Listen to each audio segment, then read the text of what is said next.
Um, all right, so Beha'alotcha deals with several topics, mainly that this is now the opportunity and the time in the narrative in the Torah where the people are beginning to move from Mount Sinai towards the Promised Land. So until this point, they have been at Mount Sinai, back in Exodus. It took them a couple of months after leaving Egypt to get to Mount Sinai. And then Exodus chapter 19, they're there. God speaks to them, the 10 Commandments. Moses receives the Torah, and that's the rest. And the design for the building of the tabernacle and then building the tabernacle. So that's what the Israelites do at Mount Sinai. They hear the 10 Commandments, they learn the Torah from Moses, and they contribute towards and help build the portable sanctuary. So that's what they've been doing all this time. The book of Leviticus was all about exactly how the people are going to worship at the sanctuary. And then the beginning of the book of Numbers was a census that was taken, counting the entire people of Israel, counting the tribe of Levi as separate, and learning how the people are camped around the Mishkan. And last week's portion ended with gifts that were brought to dedicate the tabernacle. So now the menorah is going to be lit. That's the beginning of this portion. And then the people get ready to move. And we will find out about that as well. The verses that are used for describing the move are verses that are used in the Torah service. So we'll get there in a little bit, but I want to first look at the very beginning of the portion about the menorah itself. And when we think of the menorah that's described here is not the Hanukkah menorah. The Hanukkah menorah is a different menorah. So the menorah from the Torah is a 7-branched menorah. So 6 branches with one in the middle. That's the symbol of the state of Israel today. So any official document coming from the state of Israel, or if you've been to Jerusalem to the Knesset, you see a huge menorah right at the security entrance to the Knesset. That huge menorah is the symbol of the state of Israel. So the 7-branched menorah, as opposed to Hanukkah, which is a 9-branched menorah, to remind us of the miracle of Hanukkah, that the olive oil lasted for 8 days. And the 9th branch is for the shamash candle, the one we use to light all the other candles. So the Hanukkah menorah, which technically is called a Chanukiah, is different from the menorah described here. So every menorah that synagogues might have as art in the synagogue, like if you remember Lockwood Drive, near where the choir sat, we had a replica of the menorah there. So that was a 7-branched menorah. And the Ratner sculpture that's up in the sanctuary, of the series of sculptures there's a menorah there too, and that's a 7-branched menorah. So this is the traditional kind of menorah. So the Lord spoke to Moses, saying, "Speak to Aaron and say to him, when you mount the lamps, let the 7 lamps give light at the front of the lampstand." Aaron did so. He mounted the lamps at the front of the lampstand as the Lord had commanded Moses. Now this is how the lampstand was made. It was hammered work of gold, hammered from base to pedal, according to the pattern that the Lord had shown Moses. So was the lampstand made. And now I'd like to look at the commentary below the line to see how the editors of our Chumash kind of talk about the significance of the menorah throughout Jewish history. The menorah, originally one among many objects in a tent of meeting, has become one of the most familiar symbols of Judaism, right? So in other words, there are lots of utensils used in the Mishkan for daily worship, but it's the menorah that's really the connection and the historical connection that we still have today to the Mishkan itself. More than 1,000 years after the time of Aaron, the menorah became the symbol of Aaron's descendants, the Hasmoneans, who reclaimed the Temple of Jerusalem after the Maccabees' victory. So, right, so the story of Hanukkah, which is the miracle of the oil lasting, the one little jar of oil that lasted for 8 days until they were able to produce more pure olive oil. The Hashmonaim themselves, Mattathias, the father, and Judah, one of the sons, and his 4 brothers, they were all Kohanim. So they didn't just lead the revolt against the Greeks. They did it not just to restore Jewish sovereignty in the land of Israel, but also from a very personal perspective on their part. They wanted to work in the temple again, and the Greeks had put idols in the temple, and the Hashmonaim, the Maccabees, eradicated the idols and cleaned the temple. So because of that, the menorah became a symbol for that new the restored Jewish sovereignty, and that was 165 BCE. So that's 2,100 years ago.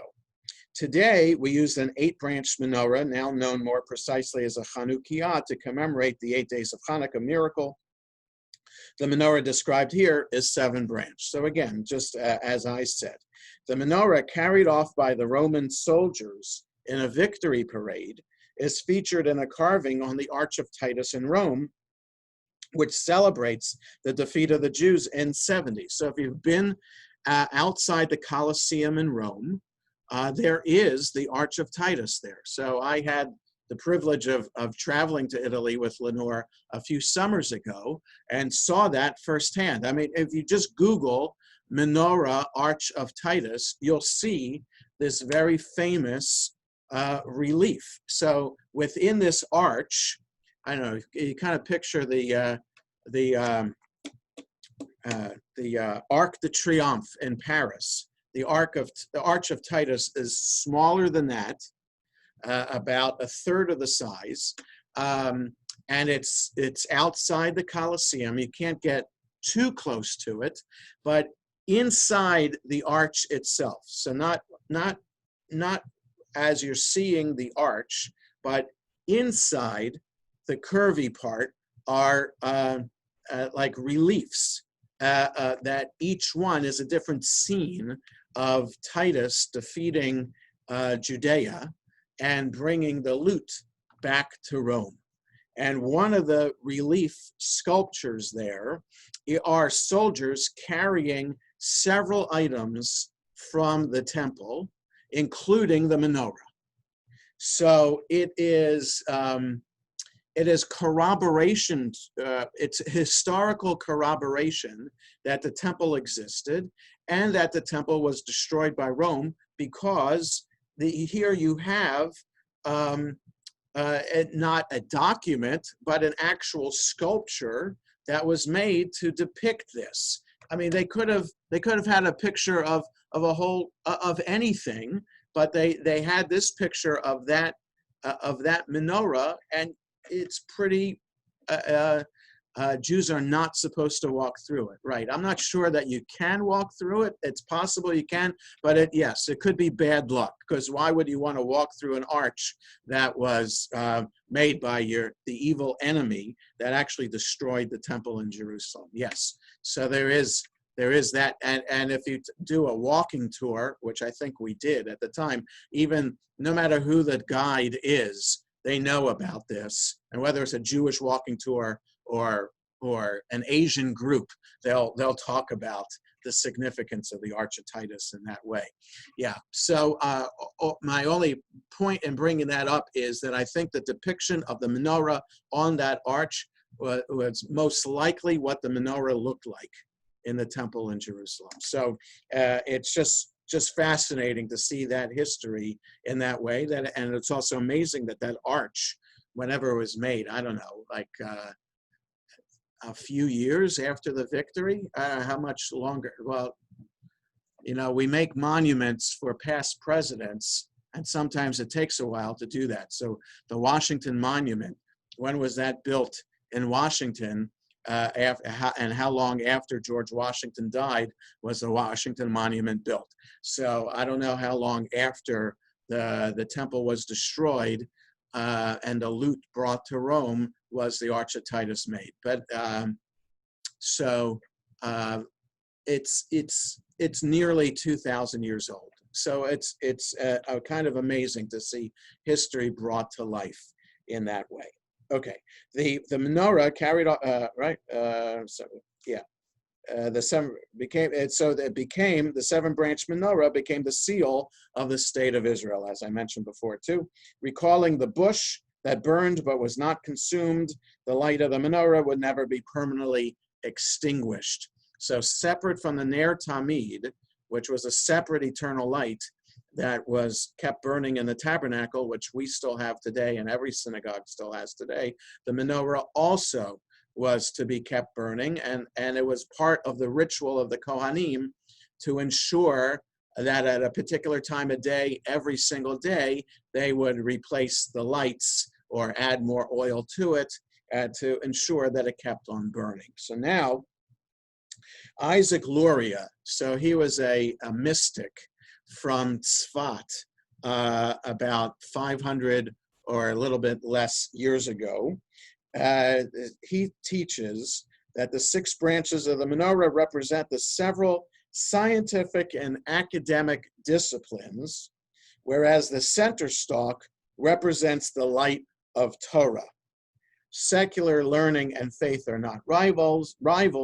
Each has its own concerns and addresses its own set of questions. They shed light on each other, and together they illumine our world. So, in other words, this is how the menorah serves as a metaphor for values in our tradition. So that, in other words, that the menorah itself is, hi Marjorie, we're just starting page 816 in Eitz Chaim, chapter 8, verse 1 of the book of Numbers, just reading the commentary below the line. And here's somebody else coming in too. In other words, the reading about the menorah here at the beginning of the portion isn't just about learning what took place in the Mishkan, the portable sanctuary, or later in the temple in Jerusalem. It's not just a history lesson.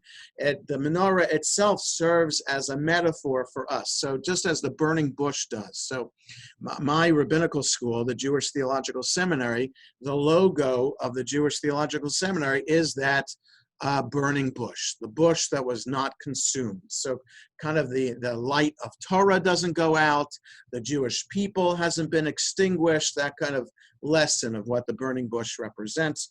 And here the commentary is pointing out to us what the menorah represents. What's the significance of these 7 lights? And so 6 of them are different scientific academic disciplines, with Torah being in the middle, and that the Torah sheds light on the other disciplines, and the other disciplines shed light on Torah too. It's like the slogan for Yeshiva University is Torah Umada, Torah and science. And science, not biology, but science, it's the discipline of, it's the German word, Wissenschaft. It's scientific study of, yes, don't be so impressed that I know that German word. It's the, it's throughout, by taking Jewish history classes in rabbinical school, it's Wissenschaft des Judentum. It's the scientific study of Judaism. And it's, again, it's not biology, but it's more of applying academic discipline to Jewish thought. And that is something that only has happened in modern times. And so the idea that that Torah Umada for Yeshiva University, that the scientific study of Judaism has a place to enhance Torah, and Torah has a place to enhance scientific study too. So, and so that is alluded to here in the commentary about what the menorah could represent. And so now, the commentary continues, why does the Torah lay such emphasis on the menorah among all the furnishings of the tent of meeting? As I shined a light on Israel, making them conspicuous among the nations, let them shine a light on me. So in other words, why should we pay more attention to the menorah than to the altar, for example? I mean, that's where all the sacrifices were offered. Why not pay attention to the altar itself?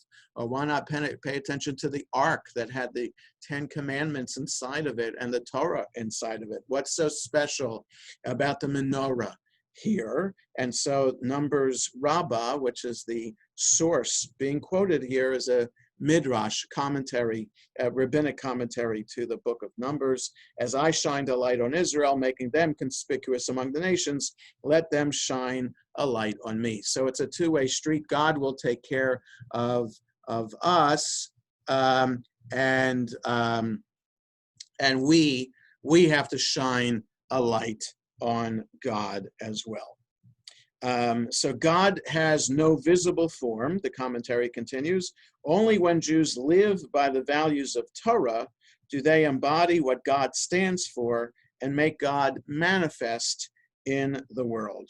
For the modern traditional Jew, the doctrine of the election and covenant of Israel offers a purpose for Jewish existence, which transcends narrow self-interest. It obligates us to build a just and compassionate society throughout the world, and especially in the land of Israel, where we may teach by both personal and collective example what it means to be a covenant people, a light to the nations. So this idea, a light to the nations, or la goyim, is a prophetic ideal.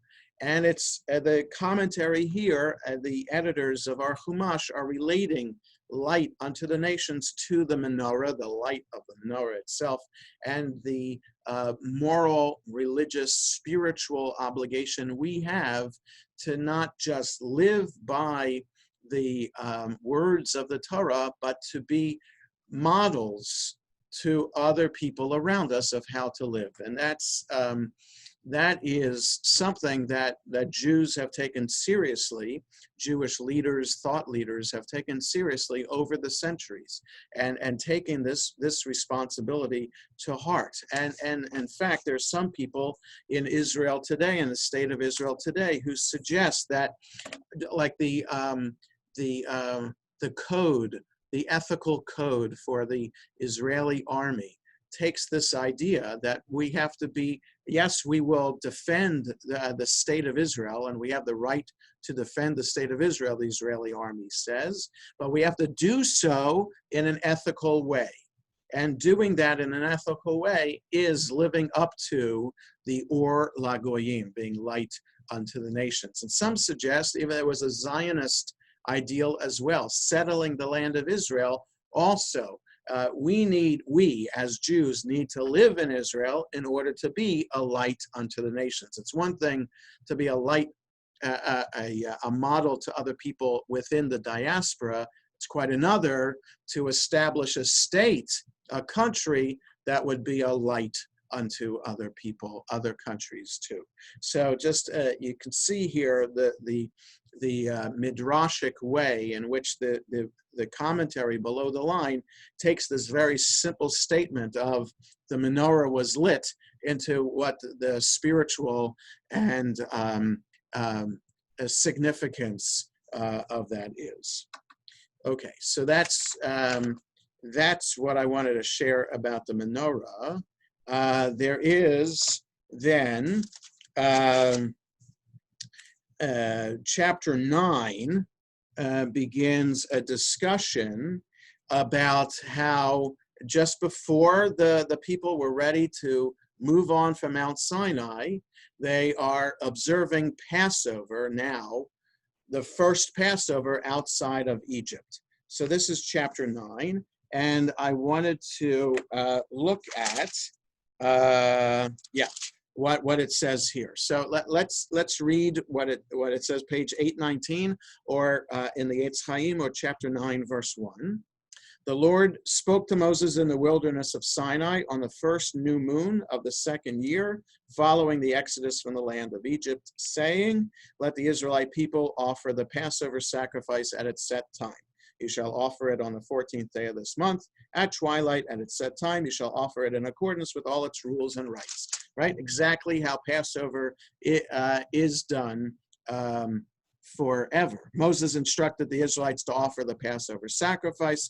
They offered the Passover sacrifice in the first month, on the 14th day of the month, at twilight in the wilderness of Sinai, just as the Lord had commanded Moses, so the Israelites did. But there were some men, now this is the interesting point, who were impure by reason of a corpse and could not offer the Passover sacrifice on that day. Appearing that same day before Moses and Aaron, those men said to them, the impure men said to Moses and Aaron, impure though we are by reason of a corpse, why must we be debarred from presenting the Lord's offering at its set time with the rest of the Israelites? In other words, we want to observe Passover with everybody else. The rule is you have to be ritually pure in order to offer the sacrifice. So that's the rule. Later in Jewish history, we know that the rabbis provide all the details for that, which is why one of the special Shabboses before Passover is Shabbat Parah, which is a reminder of the purification of if we come into contact with a corpse, because to ensure that everybody has the possibility before Passover to make it to the temple to offer the Passover sacrifice. It's something that everyone in the community would do, and they would, if they couldn't afford to bring a lamb themselves, they would kind of have a co-op lamb, and several families would go in on one lamb, but everybody would go to the temple to offer it, have it sacrificed, roasted, and eat there in Jerusalem.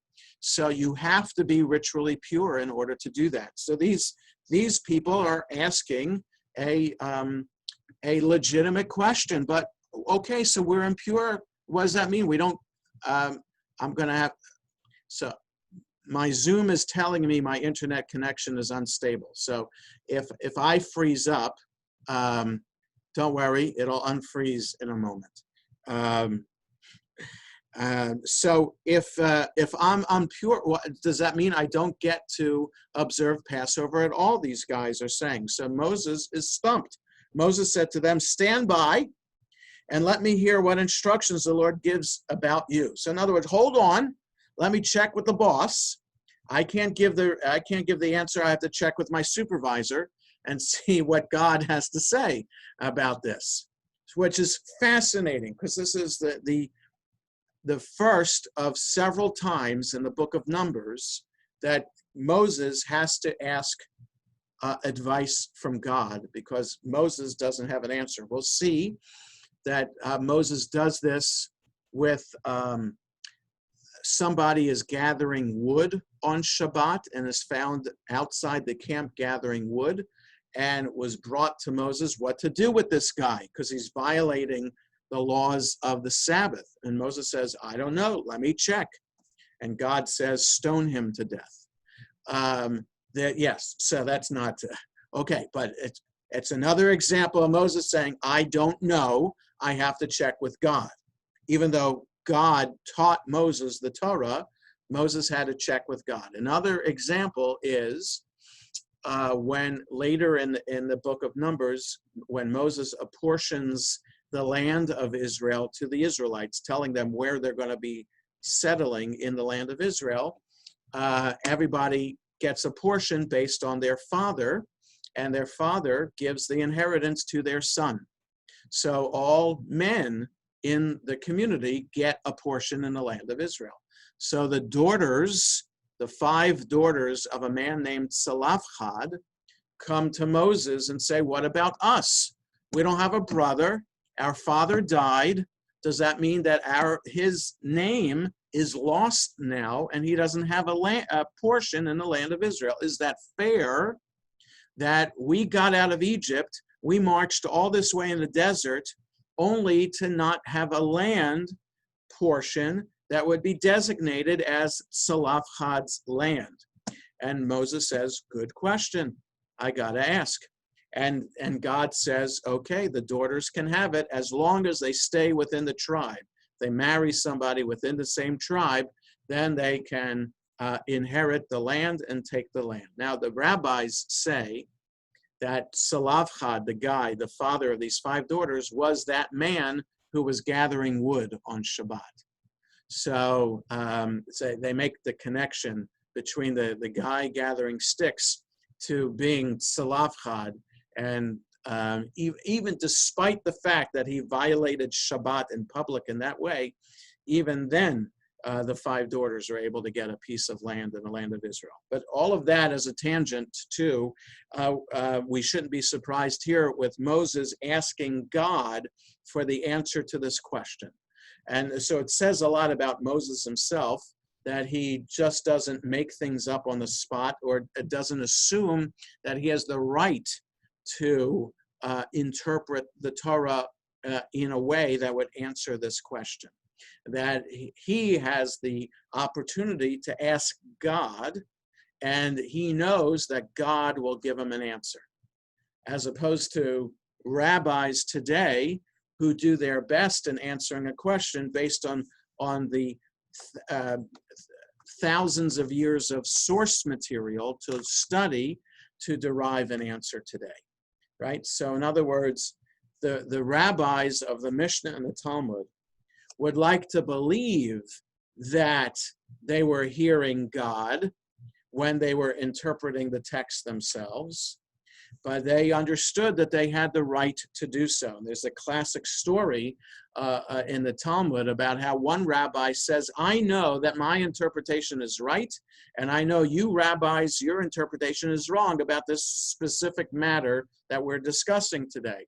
And the rabbi says, I'm going to prove it, and causes all these miracles to happen outside of the Beit Midrash, the rabbinical academy. And even the rabbi gets a voice from heaven to come down and say that rabbi is right. And all the rabbis say, no, we don't listen to voices from heaven anymore.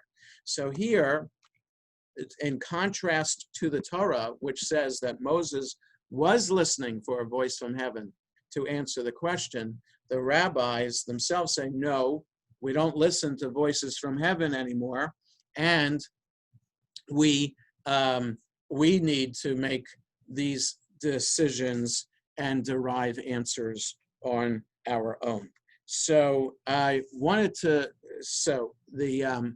that's one thing I wanted to say about this idea of there being, and so God answers in verse 9 on page 820, chapter 9, verse 9. And the Lord spoke to Moses, saying, speak to the Israelite people, saying, when any of you or of your posterity who are defiled by a corpse or on a long journey would offer a Passover sacrifice to the Lord, they shall offer it in the 2nd month. On the 14th day of the month at twilight, they shall eat it with unleavened bread and bitter herbs. So you get a second chance to observe Passover if you were impure in the 1st month when Passover is supposed to be observed, and you or if you were out of town, away on a business trip or some other trip. You're away on a long journey and you couldn't be back in time for Passover. For those 2 reasons, either you're impure or out of town, you have an opportunity to observe second Passover. So which would be, so the 1st month of the year, the month of Passover is the month of Nisan. The 2nd month is Iyar. So the 14th of Iyar at close to sunset, leading into the 15th, would be second Passover for those who couldn't make it. It's only only observed if the temple were standing in Jerusalem in a sense of purity. But we don't do a second Passover today. So you only have one opportunity to observe Passover today. And there is no sense of ritual purity or distance being a reason not to observe the holiday.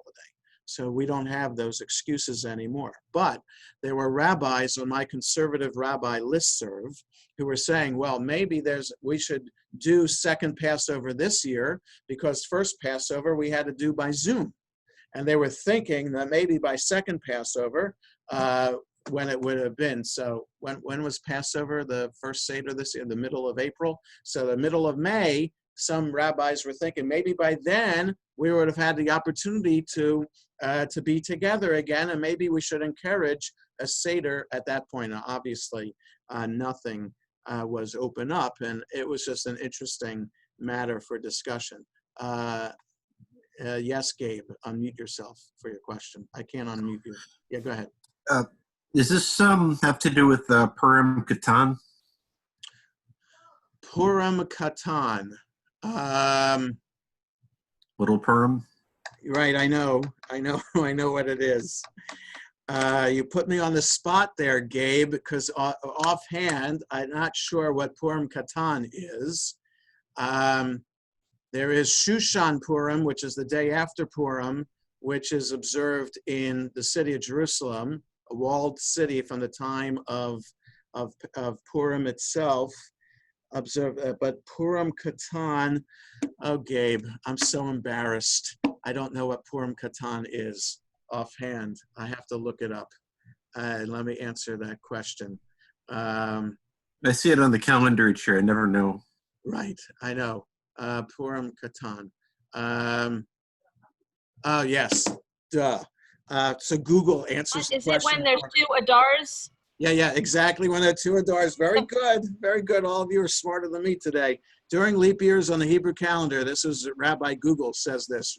The first thing right here, when you Google Purim Katan. During leap years on the Hebrew calendar, Purim is celebrated in the second month of Adar. The 14th of the first of Adar is then called Purim Katan, and the 15th is Shushan Purim Katan, for which there are no set observances, but it has a minor holiday aspect to it. Okay, so what that means, Gabe and everyone, is that the rabbis instituted the idea that there would be a leap year sometimes. Okay, so this gets to the point that there are a lunar year is 354 days, right? If we count the cycle of the moon takes 29 and a half days to orbit the Earth. So 29 and a half days to look exactly the same as it was the month before. So a lunar month is 29 and a half days. If you have 12 lunar months, you have 354 days. Well, that's 11 days short of the time it takes the Earth to rotate or to orbit the sun, 365 and a quarter days. So that's why there's a leap year every 4 years in our calendar to make up for that quarter to 4 quarters makes one, and you have to accommodate that one extra day. So the 29 and a half days times 12 is 354. We have to accommodate, you have to make up for those 11 missing days. So the rabbis say, okay, well, we have an astronomical system that every few years, a few times within a 19-year cycle of Jewish years, we'll have a leap year where we add another month. So that way, Passover will always be in the spring and Sukkot will always be in the fall. It has to be that way according to the Torah. Passover is the spring holiday, Sukkot is the fall holiday. If we don't make up the 11 days, then the calendar shifts so that, just like Ramadan in the Muslim calendar, and the Muslim calendar is a lunar calendar. So Ramadan can be in the winter, it can be in the summer because of those missing 11 days. The Jewish calendar can't be like that. So all this to say the rabbis take upon themselves the right to interpret Jewish law and not listen to God. In other words, they don't ask God, what should we do? They say, this is by authority granted to us by God as rabbis, as they say at the beginning of Pirkei Avot. God gave the Torah to Moses, who gave it to Joshua, who gave it to the prophets, who gave it to the men of the great assembly. So that tradition that the rabbis themselves derive say that we have the right, we rabbis have the right to interpret Torah in this way. So they have the right to come up with a calendar and then to say that Purim is going to be in the second Adar, not the first Adar. Who's to say, right? Purim is in the 14th of Adar. The book of Esther doesn't say it's the first Adar or the second Adar. Might not have even existed. The concept of two Adars might not have existed in the book of Esther in that time. So who are the rabbis to say that when Adar comes, that Purim shouldn't be in the first one, it should be in the second one? So that's why the Purim Katan, which would be in the first Adar, has a minor holiday sense to it. In other words, the only way we know that it's Purim Katan is that the Jewish calendar says Purim Katan, right? The calendar you get from the Torchinsky funeral home that you pick up here in the office, or any Jewish calendar that you would pick up. But what that means is if you're praying at a minyan that day, and the custom is to recite a prayer called Tachanun, which are these penitentiary prayers that are added near the end of the service, you don't do Tachanun on Purim Katan. And that's how you know that it's Purim Katan, and that's how it's a minor holiday. Okay, so either we could thank Gabe for this question about Purim Katan and this long tangent here, but it gets to this idea about how we understand Jewish law, questions of Jewish law. For the Torah, Jewish law is determined by God. Moses, who might have had the right because God taught the Torah to Moses, the Torah could have taught us here that Moses answered the question for these guys. These guys came to him, what do we do, Moses? We're impure. Moses could have given the answer. The fact that Moses did not give the answer and consulted with God and God gave the answer is the process that the Torah wants to teach us for how we're supposed to learn Torah. We're supposed to wait for divine inspiration. But that's the radical nature of Judaism. Judaism today is Rabbinic Judaism. Rabbinic Judaism says, no, we are not doing just what the Torah says. We are doing what we think we have the right to interpret. And that was radical, and the rabbis were called the Pharisees back in that time of the destruction of the temple, and the alternate opinion are the Sadducees, the people who had the literal interpretation of the Torah, who said to the rabbis, who are you rabbis to come up with these brand new things that you don't have the right to do? The Torah says we wait for God to tell us what to do. Otherwise, we're doing everything as the Torah says, and that's the Sadducees. And the Sadducees were based on the temple. The Torah talked about sacrifices. That's the only thing you can do to be Jewish is to bring a sacrifice. Well, if there's no temple to bring a sacrifice, then there's no Judaism. So it's the Pharisees and their radical interpretation of Judaism that allowed Judaism to survive the temple being destroyed.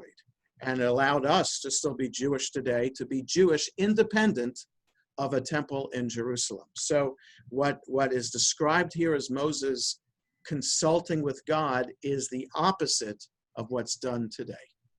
So now, any other questions about that anybody else has? Do you have another question, Gabe, or can I lower your? Okay. Okay.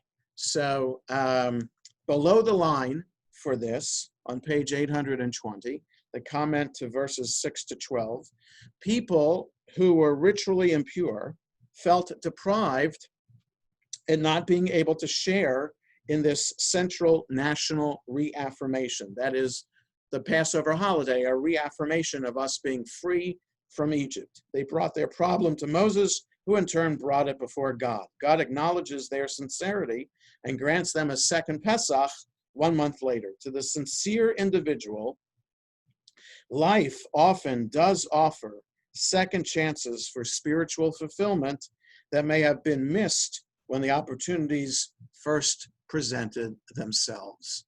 So here's another lesson that our commentary is trying to teach us, is that being Jewish doesn't mean to be perfect. Because if it meant to be perfect, then none of us could be Jewish. And we would be failing all the time. And what kind of religion is it that would remind us of our failures all the time? That's not, why would anybody subscribe to a religion like that, that would beat you over the head all the time to say what a terrible person you are and that you need to be repenting of your sins all the time? There's no positive nature to the religion in that way. There's no encouragement. There's no recognition that we're doing our best. And so this sense of having a second Passover, according to this comment, is exactly that. We are human beings. We fail, and we can't help it. Some of us can be more disciplined and perhaps fail less than others. But ultimately, all of us are human, and therefore we are not perfect. And therefore, what the story of the second Passover teaches is that yes, we have an opportunity to make amends, to do a do-over. And that's what Rosh Hashanah and Yom Kippur is all about, is making amends with God. And that obviously that's a major theme for Judaism in terms of observing Rosh Hashanah and Yom Kippur. That we have that chance, and we have the chance to make amends, and we shouldn't skip that chance. So we have to take advantage of that chance, recognize our faults, and ask God for forgiveness. And at other times of the year, understand that we're going to do our best. In other words, we're not going to fail intentionally and say, oh, I know I can make up for this, right? You don't want to start off making a decision and that way, saying, I'm going to do this because I know anyway I can make up for it. No, that's not what the Torah is teaching us here. No, you want to do your best, recognize that you might make a mistake. And if you make a mistake, we recognize that we can make up for it, and we have a spiritual opportunity to still observe like everyone else. So I wanted to share that as an important point to share here. And the last thing I wanted to do in the 14 minutes we have left is something that's on page 831. So this is chapter 11, and right. Okay. So the people have complained about the lack of food. You know, how come we had all this food in Egypt and we don't have food here? And they're complaining about the manna and all that. So Moses is already fed up with the people, and they just started moving from Mount Sinai, and already they're complaining, and he's fed up with them. So this is a first reaction from God to Moses, what to do about being fed up with the people. So let's start with 8:28, verse 10. This is chapter 11, verse 10. Moses heard the people weeping, every clan apart, each person at the entrance of his tent. The Lord was very angry. Moses was distressed. Moses said to the Lord, why have you dealt ill with your servant? Why have I not enjoyed your favor, that you have laid the burden of all this people upon me? Right? You know, if you wanted me to be the leader, why couldn't you make it easier for me? Why do you have to make it hard to give me these 600,000 people who are just terrible people? Did I conceive all these people? Did I bear them? That you should say to me, carry them in your bosom as a nurse carries an infant to the land that you have promised on oath to their fathers, right? Is that what I'm supposed to do? Take care of them like this, feed them, spoon feed them, put them to sleep, take care of them? Where am I to get meat to give to all this people when they whine before me and say, give us meat to eat? I cannot carry all this people by myself, for it's too much for me. If you would deal thus with me, kill me. Rather, I beg you, and let me see no more of my wretchedness. I can't put up with this complaining, right? In other words, we had the 10 Commandments. They all heard that. We were offering sacrifices in the Mishkan. Your presence is hovering above the community as a cloud. If these miracles aren't doing enough for the people to prove that you exist, I've had enough with this. Put me out of my misery. So God says, verse 16, page 829, or 16 in chapter 11, then the Lord said to Moses, gather for me 70 of Israel's elders, of whom you have experience as elders and officers of the people, and bring them to the tent of meeting, and let them take their place there with you. In other words, they're going to share the responsibility of leadership with you. You're not going to do it on your own. You and 70 elders will share the burden. I'll come down and speak with you there, and I'll draw upon the spirit that is on you and put it upon them. They shall share the burden of the people with you, and you shall not bear it alone. Okay, so this is God's first attempt to help Moses out with easing the burden. So choose 70 elders, and I will impart my spirit, God says, on those 70 people too. So you'll share. And say to the people, purify yourselves for tomorrow, and you shall eat meat, for you have kept whining before the Lord and saying, if only we had meat to eat. Indeed, we were better off in Egypt. The Lord will give you meat, you shall not eat. Okay, so, right, and so pick the 70, and I'll also provide meat. So now, I want to move ahead. Okay, so verse 24 on page 831, chapter 11, verse 24, Moses went out and reported the words of the Lord to the people. He gathered 70 of the people's elders and stationed them around the tent. Then the Lord came down in a cloud and spoke to him. He, God, drew upon the spirit that was on him and put it upon the 70 elders. And when the Spirit rested upon them, they spoke in ecstasy, but did not continue. In other words, like you can just picture kind of like some kind of ecstatic reaction that these 70 elders had when God's Spirit came into them. I don't know. It's kind of like Harry Potter and the hat that all the kids had to be put on their head or to determine which house they're going to be going to, right? The talking hat, what was the name of that hat? The speaking hat, whatever it was, it told them you're Gryffindor, you're Slytherin, whatever. Okay, so now the rabbi just compared Torah to Harry Potter, and J.K. Rowling is getting bad press in the newspaper today. I just meant to put it into something that we might have been familiar with, a Harry Potter novel or a movie. That's kind of like what is being described here, that they heard some voice in their head saying, God's Spirit is now in you. Now, here's the sorting hat. That's it. Thank you, Jan. The sorting hat. Okay, so forget the, okay. I could say a lot about why that came to mind as an example for me for understanding what's going on here. But anyway, my daughter Eliza would be proud because she kind of knows all 7 volumes by heart, and kind of won a Harry Potter trivia contest at summer camp one summer. Anyway, so now 2 men.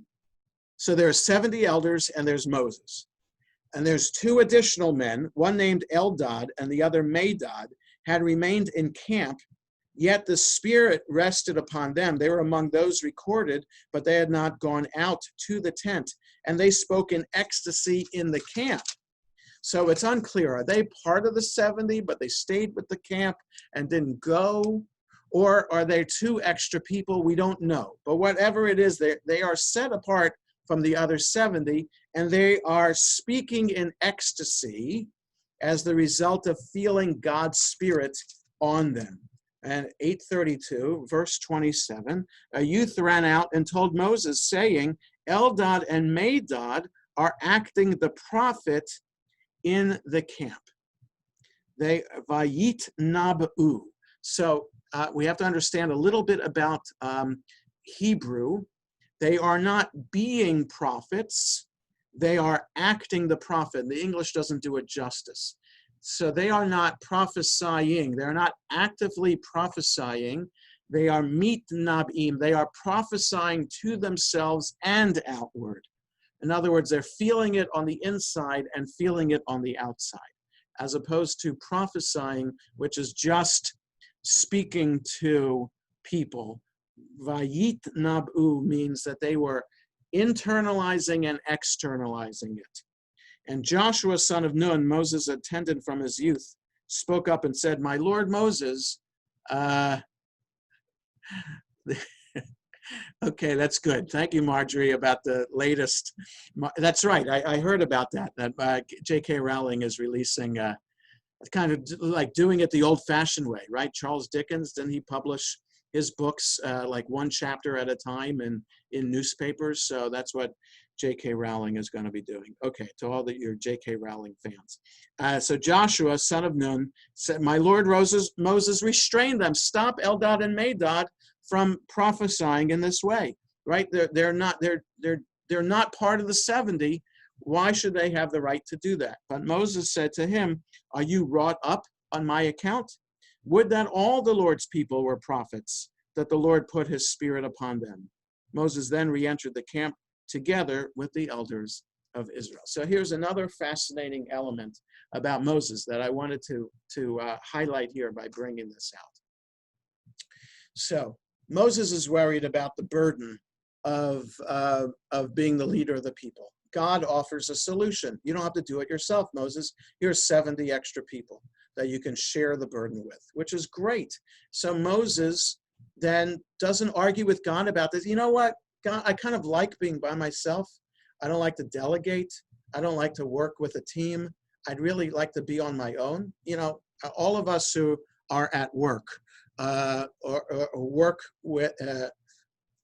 with other people know that there are different personalities at work, and some people are good in a meeting and in collaborating, and other people just are not. They prefer to do all the work themselves. So you might imagine that Moses is used to doing the work himself, and now he has to share with other people. You know what, God? That's okay. I appreciate the offer. I just needed to vent. I'm okay now. As long as I know I can shout to you and be angry to you, I'll get it off my chest, but I'm happy leading the people by myself. Moses doesn't say that. Moses instead clearly is a collaborator and is accepting this plan of the 70 elders and sharing God's spirit, right? So it's not like Moses himself is the only one who has God's spirit on him. He understands that other people can have it too. And then there are these two extras. Okay, so the system now is going to be Moses plus 70. It's not Moses plus 70 plus 2. That's what Joshua says.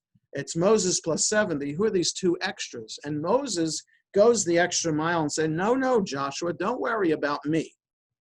Don't be jealous for me. I'm a humble guy, and we'll know from Moses as he's introduced later in the Torah. That was what Gabe is pointing out is just a system of judges. They weren't necessarily they weren't described as having God's spirit resting on them. Those judges back in Jethro, those are just handling like small claims cases. Here. What Moses is pointing out, we're going to be introduced to Moses later in the Torah as a humble man. Okay, so you don't imagine a spiritual leader as being a humble man. You think about the televangelists on TV.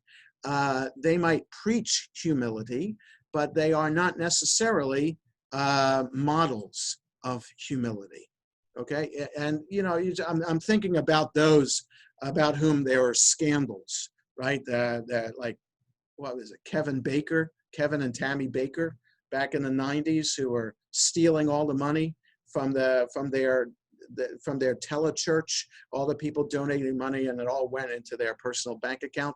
So I'm speaking about people like that who claim to speak in the name of God and are all about the Jim and Tammy Faye. That's it. Yes, thank you. Yes. So it's all about, for them, it's all about the adulation. It's all about the money. It's all about being in front of other people. And for Moses, it's not about that. for Moses, what the Torah portion here is reminding us is that Moses just wants to share everything with the people, and he wants the people to be like him ultimately. And when Eldad and Medad get the Spirit on them, then Moses is happy about it and is trying to teach his number one deputy, Joshua, who is going to be leading the people after Moses dies, try to lead by example. You know, Joshua, don't be a jealous kind of leader. Encourage people to be your partner with it. Okay, so it's 11:58, and there's just a couple of the topics that are mentioned. We didn't get to Miriam gossiping about Moses and Moses praying on her behalf, and a couple of other things in this portion as well. But we'll talk about some of those things on Shabbat during the service on Shabbat morning. Wishing everybody a good rest of the day. Stay safe and healthy. Minions at 7:30 this evening. Friday, we have 6 o'clock Zoom or live stream for Mincha and Kabbalat Shabbat. And Shabbat morning, we have the 9:30 service by live stream. So take care, everybody, and have a good rest of the day.